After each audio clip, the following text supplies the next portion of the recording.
Hello everyone, this is George Aguiar. This is my post on the response whether senior executives should have a code of conduct.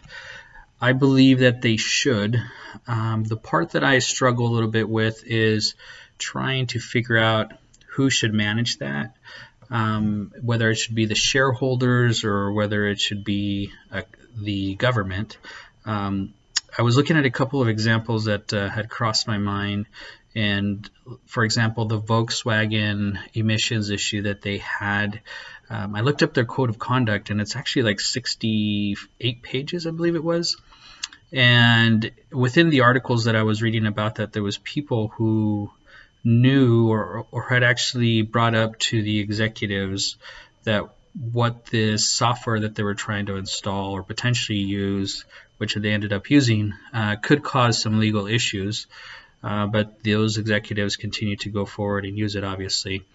So, the shareholders, I believe one of the things that I read was those leaders at that level were a little upset that they had not been aware of any of this. But again, it goes back to how do you monitor that for the executives? Another example I saw was Enron, which was interesting because, again, there you have a group of leadership that manipulated the system. I looked at their code of conduct also, and actually you can't really find it that much anymore, but an article that I found was stating it was 62 pages long. So I kind of question as to whether your code of conduct should really be that long. I looked at some more local companies on their website, so I looked up Boeing. They have one page that summarizes all of theirs.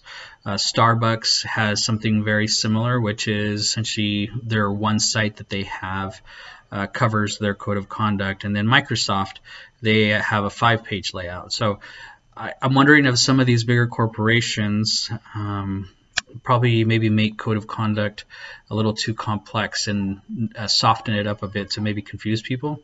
Just kind of a thought.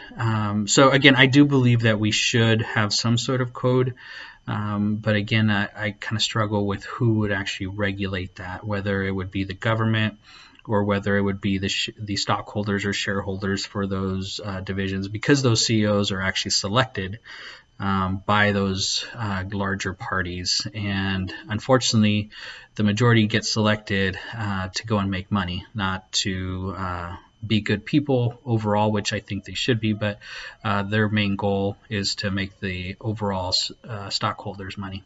That's my input. Thank you.